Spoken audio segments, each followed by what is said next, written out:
This is the Work Smart Hypnosis Podcast, session number 336. Anthony Faiano on Victory Mindset.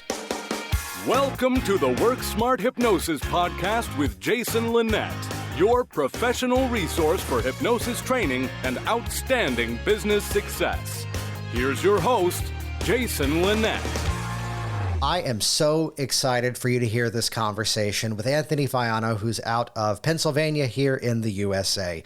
To hear his background with many years of service in the military and a passion for how people produce change, how people solve problems, and even better, how it is that people take action in their own lives.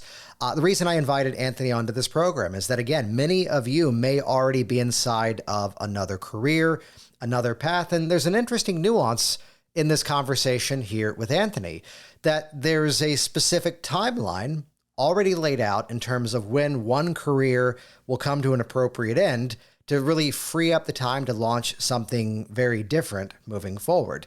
This is a conversation that often I get into with people inside of hypnotic business systems, or even some of the folks I do private consulting with one-to-one.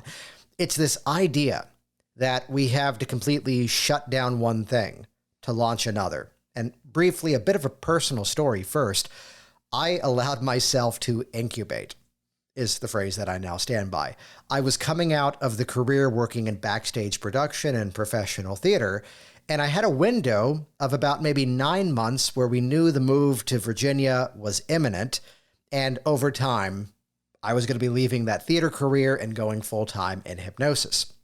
Having this in mind, I spent the next 9 months taking whatever trainings I could fit into my schedule, working on my websites, beginning to produce content, creating the basic infrastructure of my business, which is where, as we moved then at that point from Maryland down to Virginia, only about an hour and 15-minute move or so. By the time I landed, at that time, all I had to do was find an office, and I already had a fully established business. Even better, there was a waiting list on the website. Now taking names for a waiting list for upcoming appointments. And I was able to broadcast a message to that audience of people who had already expressed they wanted more from me. And I bring this up in relation to the conversation you're about to listen to here with Anthony, because in many ways, he's been somebody who's been embodying that, already working, already helping a ton of people and building everything over. So it's going to be this seamless transition over time. I knew this was a story that's going to be beneficial to many of you out there. You can head over to the show notes at worksmarthypnosis.com. We'll make it easy for you. This is episode number 336. So just go to worksmarthypnosis.com/336. That'll bring you directly over to the show notes to see more from Anthony and how to get in contact with him. While you're there, check out hypnoticbusinesssystems.com. In terms of growing your own successful business, making these transitions, it's a whole lot easier. It's a whole lot faster with strategies that actually work inside of our industry. As much as I'm a person who likes to say business is business, what we do is a bit unique and off the beaten path. So when you have the right words in the right order at the right time to express the value of what you do as a hypnotist, it's a whole lot easier to attract that ideal audience and bring them in as your clients. You can check that out at hypnoticbusinesssystems.com. Though again, a free preview is available with a presentation you can watch on demand. 6 steps to a 6-figure hypnosis business. You can get that right now by going to jasonwebinar.com. And with that, let's jump directly into this week's conversation. Here we go. Episode number 336. Anthony Faiano on Victory Mindset. The first time I was introduced to hypnosis, I was in the Air Force. It was around 2000, and I was, let's say, working hard and playing way too hard. And so I decided I needed some hobbies, took myself to a pawn shop for a guitar. On the counter was a book, How to Hypnotize Your Friends. I couldn't pick it out of a lineup today. I read it. I used the one script in it. And my friends were aircraft mechanics in the military. They were not the kind to make you feel good about yourself. And my first friend dropped right in. I started modeling his hands. I started snapping in front of him. He wasn't responding. And then I told him that the water underneath his chair was going to be beer for the rest of the night. And he would think it was the best tasting beer ever. And I was like a kid playing hide and go seek that you're in the room and he's behind the couch giggling because I was almost giggling with how exciting this was.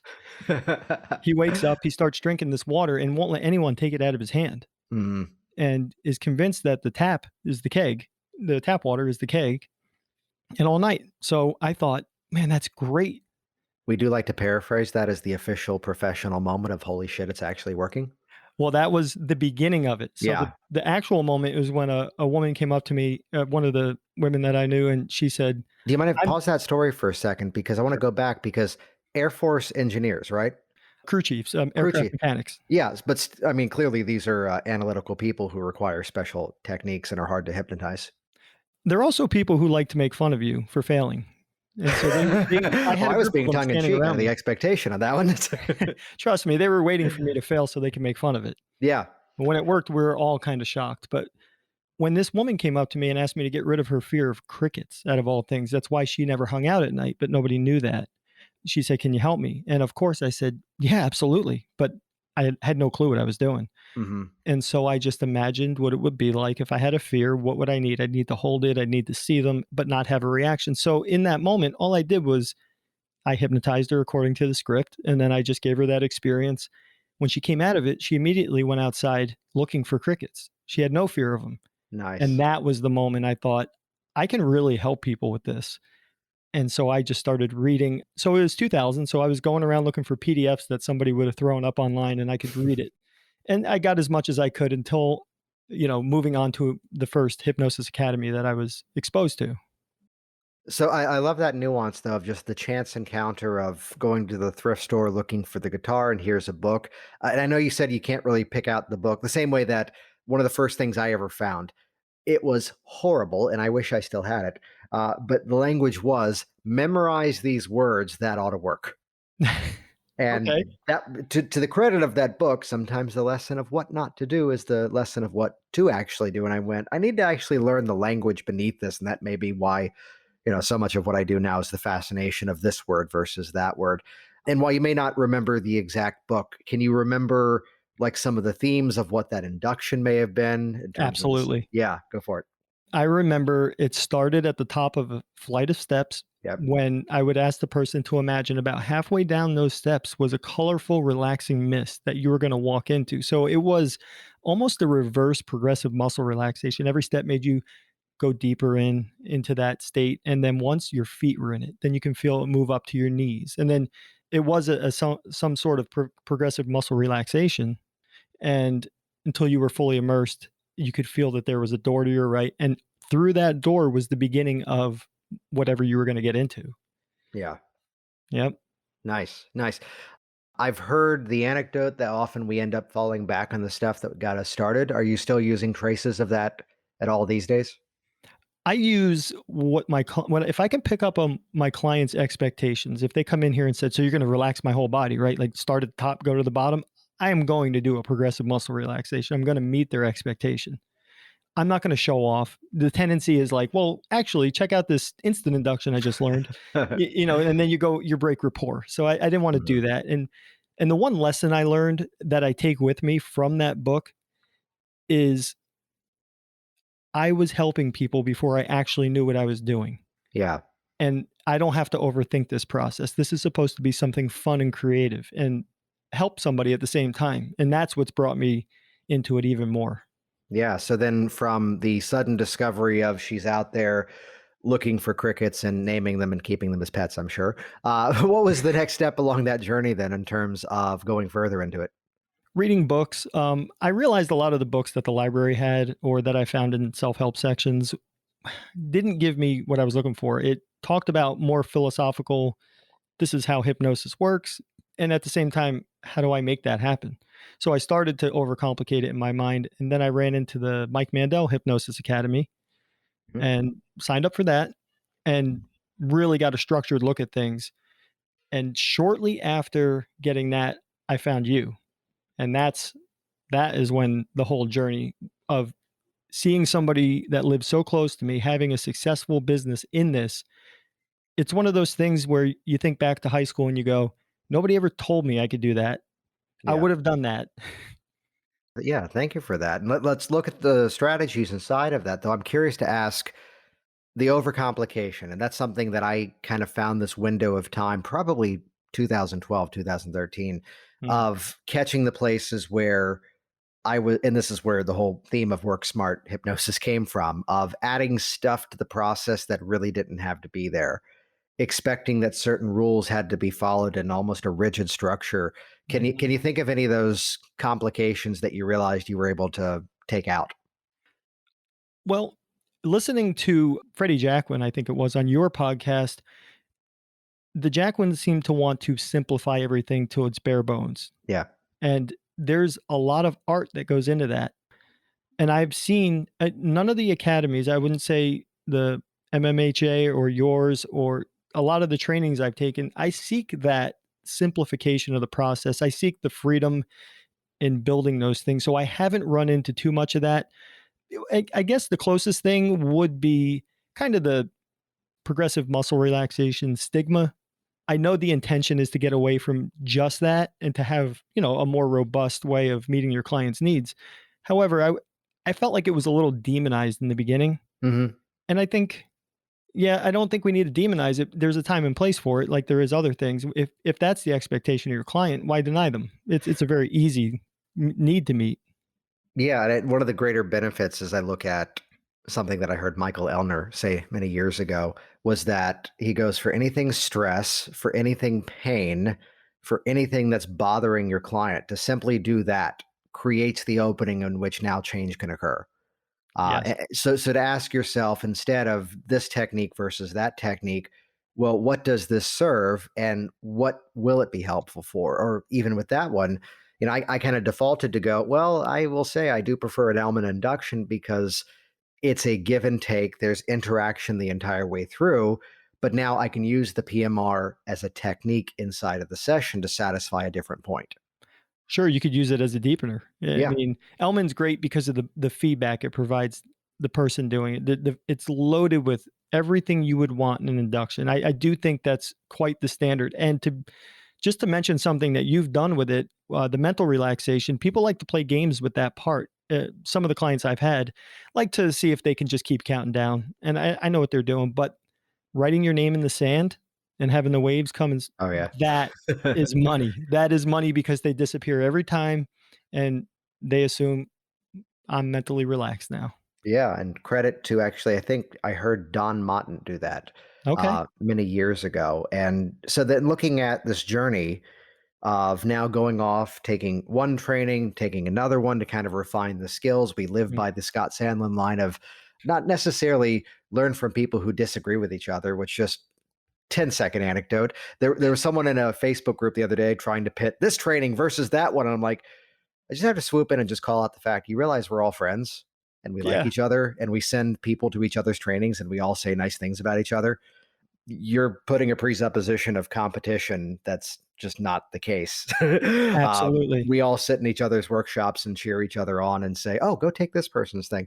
But by having the education, I'm curious to ask you, coming from another career, can you talk a bit about some of the transition to get out there and start to do this for work? Absolutely. Coming from a military career, just under 22 years in the Air Force, Yeah. and aircraft mechanic. Then I was an admin. I had broken my back. I was an admin, and I was happy to get out because I knew I was going to be doing something I loved to do. And I did get some because it's victory mindset is a total hypnosis is my change therapy. But Yeah. I offer coaching too, and I offer resilient skill building. And Nice. that is something I took from the Air Force. I was a master resilience trainer, and I would train on a set of skills that were research based to increase your resilience and bring your stress down. But what we learn in hypnosis is to de traumatize first. And so having hypnosis in my toolkit really puts me above, not above, but it offers more for the client to learn because Yeah, we can de which traumatize. yeah, let's branch off of that for a moment because I'd even call out just as an example, It's where, because of the Hypnotic Language Hacks podcast, because of the influence program that I also do, there's a different audience that's now finding me in a different way. Mm. And they might be hiring me for consulting around the business and their different industries. Here's an accountant I'm working with, here's a contractor. And it's that place where, just like you said, the hypnosis satisfies a specific point where normally where there would be a block, now it becomes the, oh, good, let's do something about that. So where is it that you're seeing the hypnosis fit in? What role is that satisfying differently than the other tools for you? Oh, well, if somebody wants to come and learn how to be more resilient, right? They're often stressed out already. They're Hmm. overwhelmed by life. And then when I learned that actually what's happening for you, I have one specific client I have in mind right now. What's happening for you is you've had trauma in your past, and we need to disconnect you from that. Yeah. So, because the reactions will help are bringing your stress level up. You feel like you don't have control over your reactions. So, I want to teach you this resilience thing, but first, let's get you nice and present, you know. And of course, by the time one of the resilient skills is mindfulness, you're going to be a lot more mindful when you're not traumatized still. And so that it makes the next step of any coaching process, because ultimately, I would imagine if I didn't have it, I would run up into a wall with the coaching process, and I wouldn't have any tools to get around it other than just talking their ear off. Which, why not do it while they're hypnotized? So I say, sometimes we just don't want to argue with the conscious mind. Let's just Yeah. get in there and resolve it. I love that theme, though, of, clearing away what's there so that these skills will become even more effective. Now, when you say resilience training, like, who is it that you're finding is responding to that? Who is it you're finding is seeking that out or discovering it and realizing that they want it? Individually, right now, it seems that single parents have been the Yeah. ones to reach out for that. And usually within the first year or two of becoming a single parent, it can be very stressful to make that adjustment. And so they will teach this to their kids as well. Ultimately, one of the parents will come in here and learn these skills and then go home and teach it. Now, the nice thing is, I'm used to giving it in a corporate setting with the military members. And what I can do for a corporation, and I can create a team building exercise. And the way it builds the team is it teaches people how to be more resilient. But at the same time, when we're doing the exercises, we're giving real examples from our life. Mhm.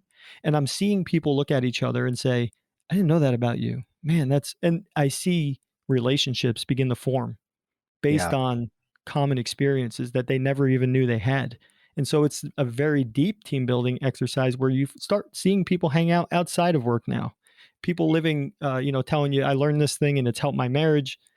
And that, for an employer to be able to give that to their workforce, they're going to get people coming in less stressed and better moods, more in control of their life with goals and Mhm. aware of their strengths, the things that they can do to feel comfortable and be efficient. Nice. That's something that you're doing in a group format then. It can be offered either way. It can be offered, via coaching, Yeah. individually or in a group format. Absolutely. Nice.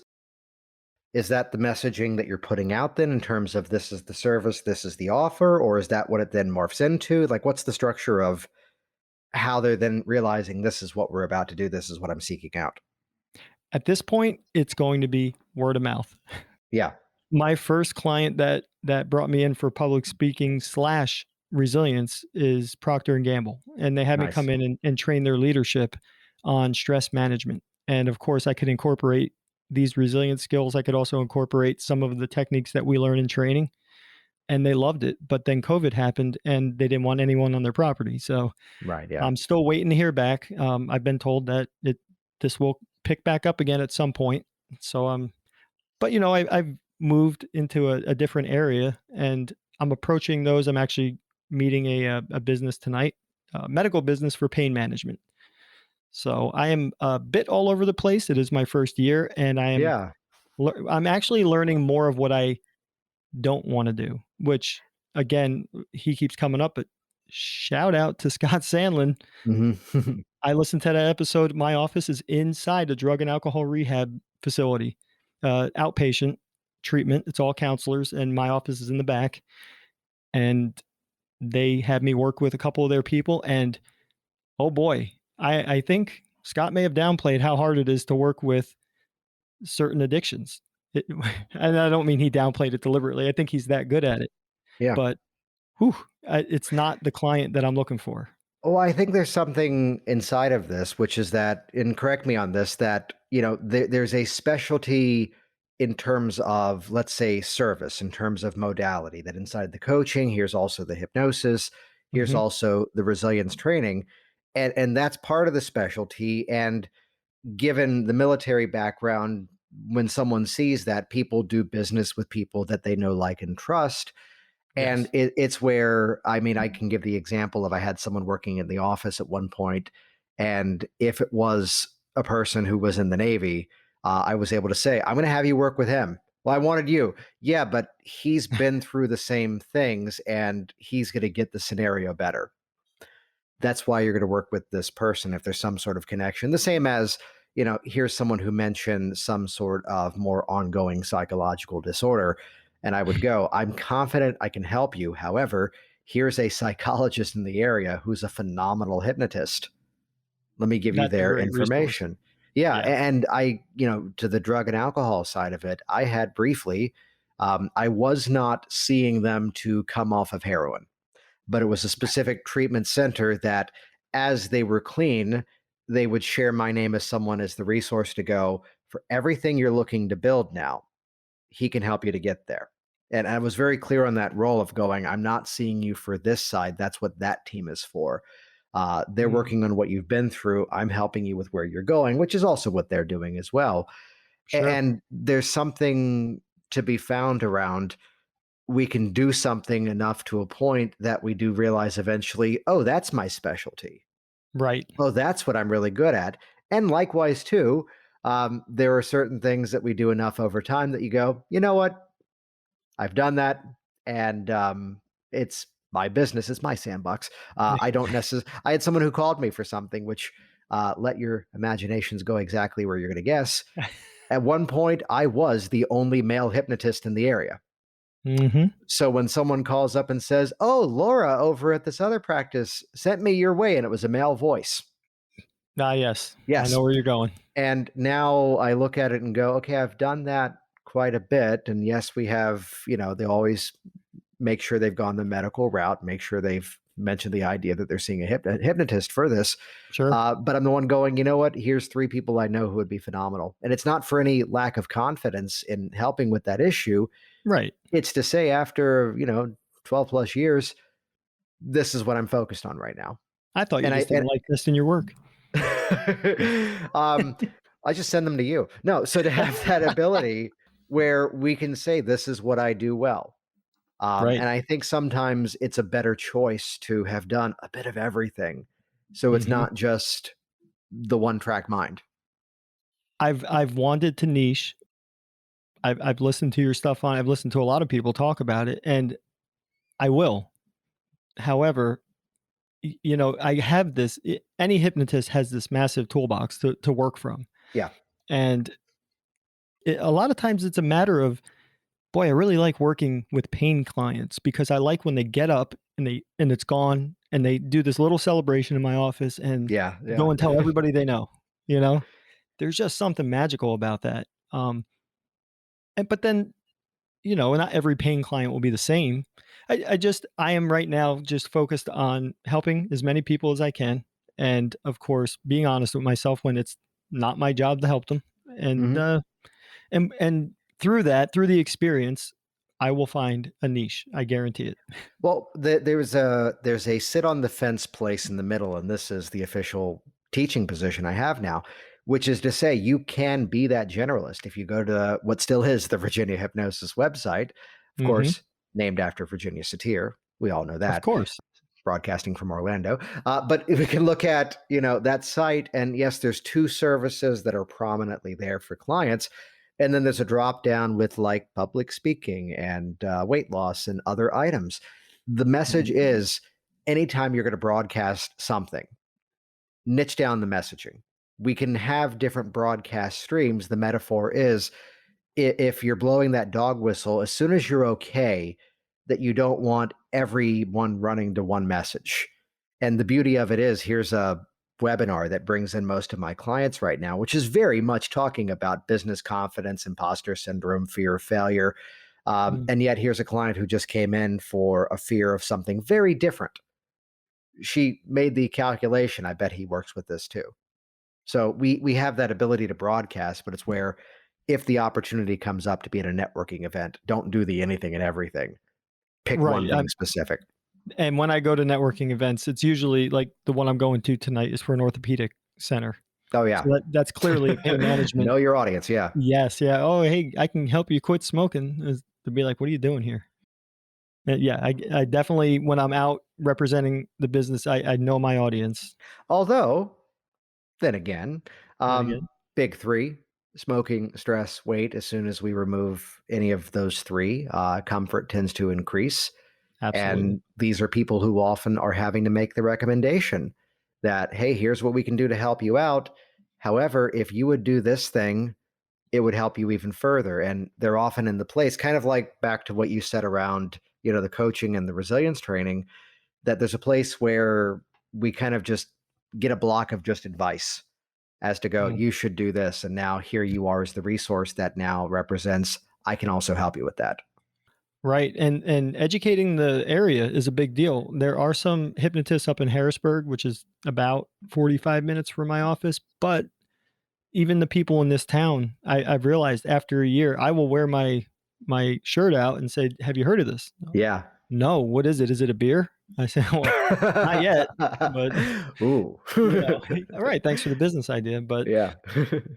But yeah, so getting my name out there, I think my first year in business can be summarized as an education, a Hmm. paid education. And Yeah. my second year, I seek to establish myself. Now that I know, I have a great idea of how this works, and I'm only on the tip of the iceberg at this point. And once I establish myself, then the growth. You know, Yeah. So then what is working right now to bring people in? What is working right now for people to find you? interestingly enough, Instagram, which I've never had before I had a business, I put my random thoughts as I have them. Yeah. And I put them out there, and people have said, "I like your philosophy on things, and I wanna work with you." Yeah. That has been the bulk of my social media. I have a pretty good conversion rate for someone with not a whole lot of followers. I'm about to open up a bunch of new stuff. Stay tuned. But for now, that Facebook ads did pretty good. I was on a podcast, small business podcast for Central Pennsylvania, and boy, I was on that podcast, and the next month my schedule was full. And Beautiful. so just the exposure because I opened a year ago under COVID, it's been very difficult. Now I've gone to Harrisburg's Rotary Club. I had a mentor one time tell me something about Rotary clubs and educating the public on what we do. Yeah, about that. I think his initials were JL or something like that. I'm not sure, but it's really worked out well because it's put me in touch with some people who have networked. I mean, they've lived in Harrisburg their whole life. Their family has been business owners their whole life. And it's just, oh, we have this new person here and we've never had this before. Let's see how we can use them. And that's the Hmm. right audience who, once you present what you do, they're already thinking of ways where you fit into their life. Yeah, as soon as people realize, and this is one of those biggest elements we did in a private community that I run. There was someone who was running into a challenge that they were focusing so much of their effort building these sort of more long-term strategies of videos that, even with this podcast, it's the long game that it took some years for people to start to really find it and really to take Mhm. off, or even just putting things on a YouTube channel. And that always has to be balanced out. We did an episode on this years ago, and my amazing team of editors will now find the episode about active versus passive strategies and put it in the show notes for this episode. But that whole thing that we need to do both, and it's a balance over time that the stuff that, let's call it out, seems to be a little sexier.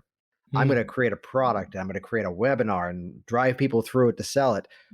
Yes, and that is the foundation of most of my business now. right. Yet early on, we've got to balance it out with Rotary's one example. Anywhere that people gather, look for built-in audiences and ask, what can I share with them? The same way that you've got the event tonight. Here's what they're going to find value in. You mean you're not going to do an all about hypnosis talk, Anthony? I'm not. Oh, I will man. not. No, there's so much more. I have learned that the bigger picture, you can tell them about hypnosis, but if you zoom out a little bit and tell them where it fits in to their Right. life, or even using the shameless examples of names they recognize that have used hypnosis. When I'm talking to a school, I'm going to talk about Mike Tyson having a hypnotist, and I'm going to talk about Tiger Woods having a hypnotist. And if anyone's thinking of getting accepted for a full ride to a college for sports, why wouldn't you give yourself the edge? Yeah. You know? And right there, I mean, using what's current, my phone, oddly enough, is sitting off to the side right now, which is where if anyone recognized the app, someone was sending me messages on Voxer and my sound was on. Hmm. But right now, today, as we're recording, Tom Serino, who's been on this podcast for being on 90 Day Fiance, that's got a whole bunch of Google alerts for the word hypnosis. But then one, Hmm. two, three, four news alerts about, and this movie came out a while ago. Reese Witherspoon uh, Okay. talking about using hypnosis to get rid of panic attacks for a certain movie that she filmed. And again, use your industry as we stand on what's around us right now, and let it be seen, as you said, how this fits into the puzzle. That's one of those Absolutely. biggest things, to broadcast that message and amplify that as well. Absolutely. And recently there was a song that was put out. It was a rap song of all things, and I caught wind of it. And the rapper in that, his name was Hobson, went through a pretty dark time, and it was hypnotherapy that got him out of it. I never knew that, and Mhm. I made sure I clipped that section of the song. I found him talking about hypnotherapy. He described it as the woman reaching into his soul and ripping it out of him and then cleaning it and putting it back. And I Oh, thought, nice. I'm going to put this on social media. This, Yeah. and I even sent him some messages, thanking him for being so open about it, because not many people will say that unless they've worked somebody who's heard of somebody working with a hypnotist still maintains this level of skepticism, but somebody who's worked with somebody who's done the work often will just tell everybody. That's what I'm Yeah. finding out. Nice, nice. So let's go to this then. Sure. Somebody is now working with you, Mhm. and we'll leave it general for now because I'm always curious to ask: is there a through line? Is there a theme in terms of where the work has now gone for you? That you're like many people that have come from different schools of thought, all of which do complement each other. And to use the word you also use, the artistry comes then in terms of how we bring it all together. So Right. what's kind of that user experience as someone's now working with you? As far as what techniques do I prefer, like metaphors? It's an intentionally vague question to see where You're you take killing it, me. This Anthony. I it's an know. artfully vague question. Look Let's at get it right. that. I was intentionally artfully. There you go. Yes, very good.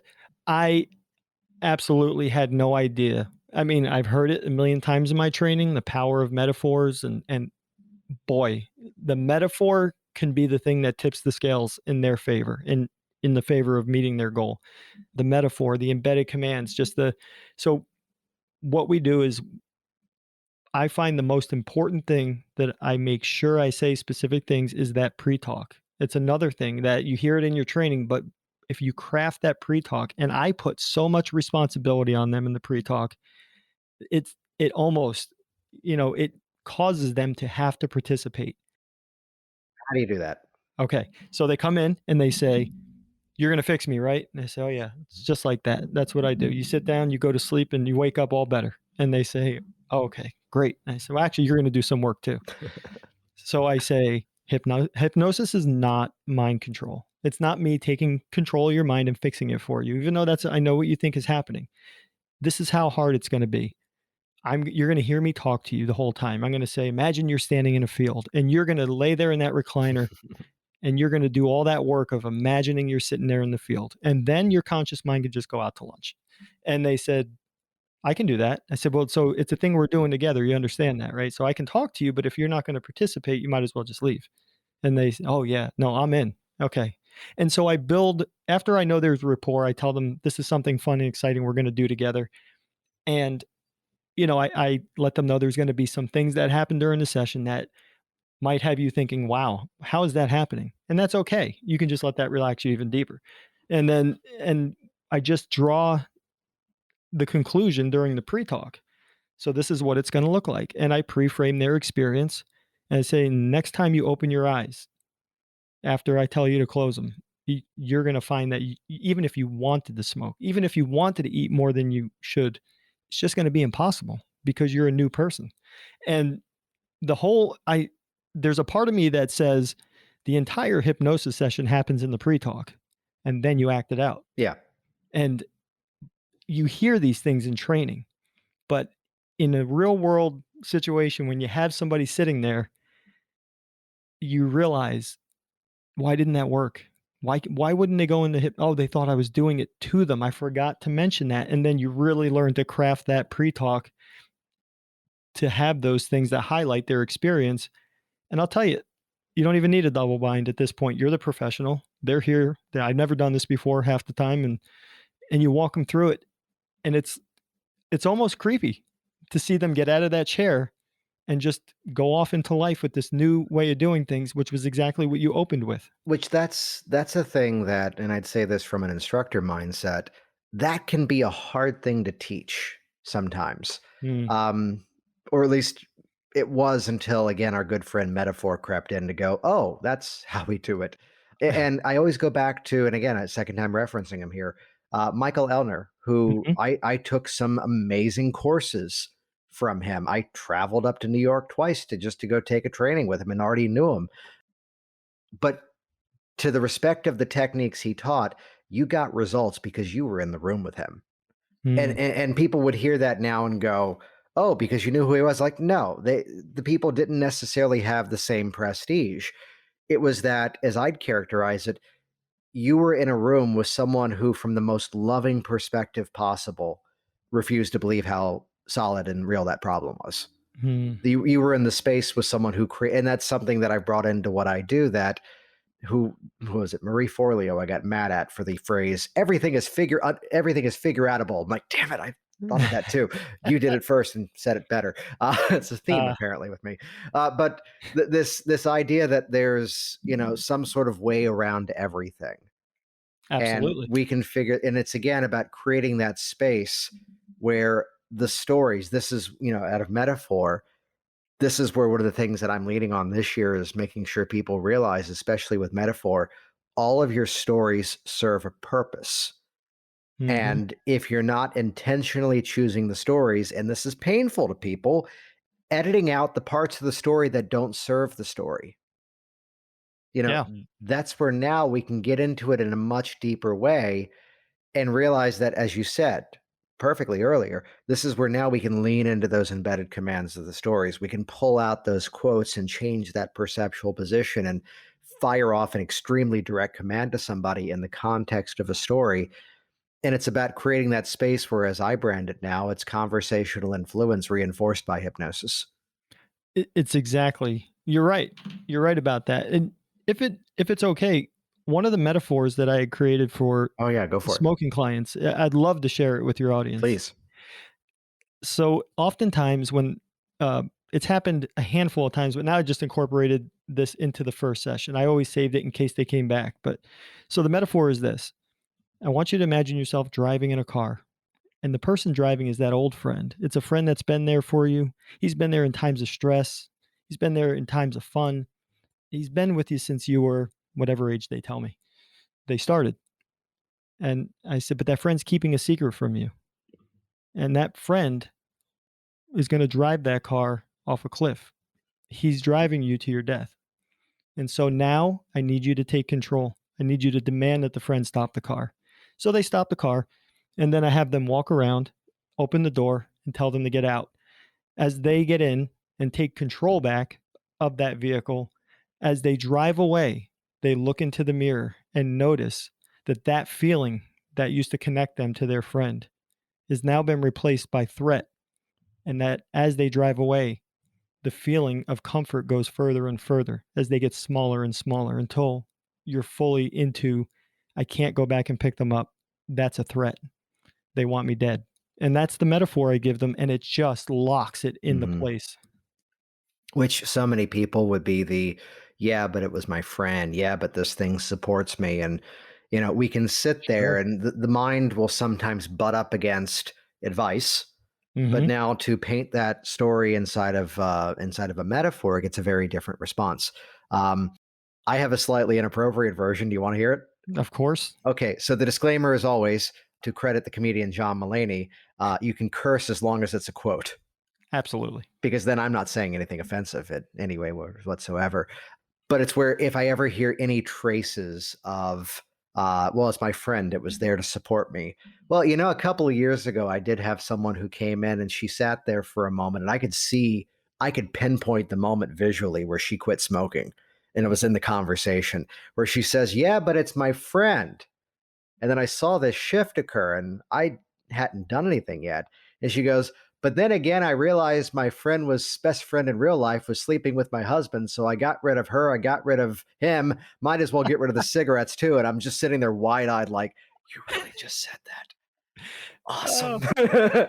You're like, well, we're done. You can go. Yeah, it's like, and close your eyes and take everything solidify it, and open your eyes. You've got this. That's We amazing. we did the work, but again, you can catch that moment, and I always want to stress this. It's not for the sake of here's another technique.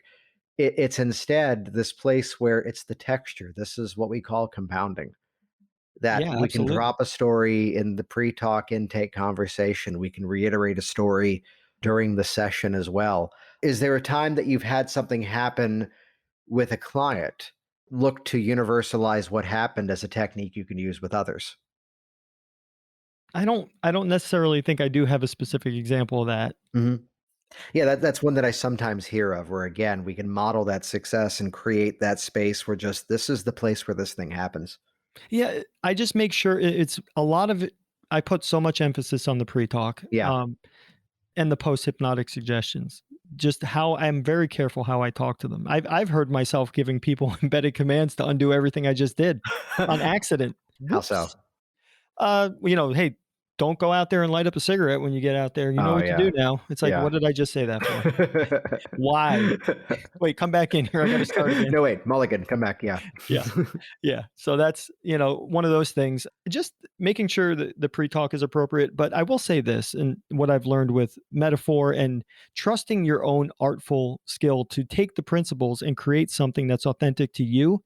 Because if you do that, you're not likely to break rapport because that Mhm. also has a piece of you in it. And if you establish rapport being yourself, then the metaphors having that piece of you in it are only going to continue to enhance that rapport. Yeah, which that goes back to what you said was working for you in terms of, Instagram, and the same is true of any online platform. I'd be very open about how a big chunk of my business changed thanks to not just the fact that this podcast goes out to a larger international audience than what the local practice used to. It was where, Mhm. and you can play this game by finding videos online, where at one point there was a more put on professional demeanor of Virginia hypnosis, and there was the more laid back with work smart. And it's as the two mesh together as one. And it Right. wasn't having to turn on. In an episode a couple of weeks ago with Kevin Lapine, he talked about how, a performance style of taking those aspects of you and just simply elevating them, Hmm. in terms, and not just being someone else, but I'm taking these parts of me and letting that be the focus. Is there a story that kind of stands out though, in terms of it, kind of the same way that the hypnosis journey began? The, oh, wow, it's working. She's looking for the crickets. Yes. Is there a story that comes to mind of working with someone where, let's say, even you were surprised Yes. of the It was change? one of my first clients. The person came in here, migraines, but not. My mother had migraines growing up. Nothing like this. This is debilitating. Think of a redhead that will get a migraine anytime they flush. Okay, that's not a Hmm. good combination of things. Yeah. Heat. This person was passionate. I mean, beyond passionate about working out. Would work out and know they're going to be down for a day or two with a migraine. Hmm. Was on every medicine, tried everything, couldn't go out in the sun, couldn't get embarrassed, couldn't work out. Life was miserable. And they came in here and just I got in the beginning I got a lot of this is I've tried everything. And I went at it with such confidence. I'm like, "Listen, this is going to do it for you. Don't worry about it. I know this is going to work. I'm 100% confident." And then what I saw a change in her was that she got excited, right? So we went. back and forth. And it wasn't until the second session, but then after the second session, we're talking working out twice a day, out in the daytime, no problem. I mean, putting up videos on social media of the workouts. They were intense, and they were all high intensity workouts. And I thought, Really? oh my gosh, like this is a person who could barely drag themselves into my office. And I'm watching this person just give it everything they got, and that person expressed massive gratitude for essentially getting their life back. Yeah. Can you recall some of the strategies you used in that? Whew, In control exact room order for and don't sure. miss anything. Absolutely control room. Yeah. I used Jacqueline's strategy on the first session, and it had nothing to do with migraines. It was just a hunch. It had something to do with the dream architecture therapy, just to get rid of the limiting beliefs that were associated with it, that this will never change. And then the second session was where I did the work on the pain itself. Hmm. So that was the control room, the time machine. I went back to the younger self to walk her through it and tell her how excited she was going to be that this is never going to happen again for these reasons. Yeah. And the reason I did the work the second session is waiting for the doctor to get the note after the first session, the Hmm. letter to the doctor. So didn't want to start the work there until Yeah. the doctor was on board. That's So that's a yeah, really great thing to highlight there, Anthony. That and this is something that we consistently say, and I say it too. Get the referral, get the connection, get at least the acknowledgement that they don't see any conflict in doing it, but realize we can still work with that person. We can just work with them from a different angle. yes. And it's not to say, oh, get clever and reframe it and find a way around it. No, you worked Uh, on, if you had to characterize that first session, what was that sort of through line of that one? the limiting beliefs that Yeah. it would always be this way. Yeah. Took care of that in whole. And you know what? If I had to do it all over again, I think that is how I would approach it, because around chronic pain is a limiting belief that I'm always going to feel this way. Yeah. Well, I'd say around so many issues that, True. you're talking to that person for quitting smoking. Well, this is what it always is in the morning. Mhm. And story. Uh, well, there's this guy Jess who came to see me, and he was around two friends of his. He had quit smoking with me, and he found out that these two friends were going to get the deck knocked off the back of their house. This is weird because they were convinced they were to quit smoking together on New Year's, and they went, "We can't go back there ever again." So they're just going to get knocked off. And he's Sure. like, "You That's guys, that's stupid. I met with this hypno guy. He can fix you," which is not the right term, but they right. came in. They sent me a nice Christmas card, the two of them toasting wine glasses in the back porch. Perfect. Exactly. So Exactly. we can create that reality where, again, well, what if there's another option? This is how we can create that. Right. And there's no guessing if these people are ready to quit. They're ready to knock a piece of their house off. Okay, you're ready. Come in. So just to call something out, we were chatting about before we hopped on here that having launched the business and being profitable in year one, which that's great, doing that and launching during a global pandemic. Nicely done, sir. But I'm sure that's giving some nice intention towards a refocusing. I know you were talking about putting out a new website in the coming soon days. Where's kind of that focus right now in terms of now moving things forward? So right now, I'm working on an online presence that is going to create more of a community based around victory mindset. As far as redesigning the website and bringing more content to people for free. I've wanted to do that. I'm strategizing what would be beneficial. We've shifted from the pandemic mindset now to, hey, things are opening up. A lot of people have developed a lot of stress about going back in public, being around other people so much, going back to work, going to university after being locked up for a year, and so more of the stress management, more of the anxiety, um, getting rid of people's anxiety, essentially, Yeah, nice. those type of things. And really starting now to make a push into public speaking because things are opening up. That was just kind of shut down and I was just waiting. Hmm. I Yeah, did some online public speaking for the chamber and stuff like that. It's definitely not the same. yeah. So having those opportunities, that's great. Where can people find you? How can they best get in contact with you?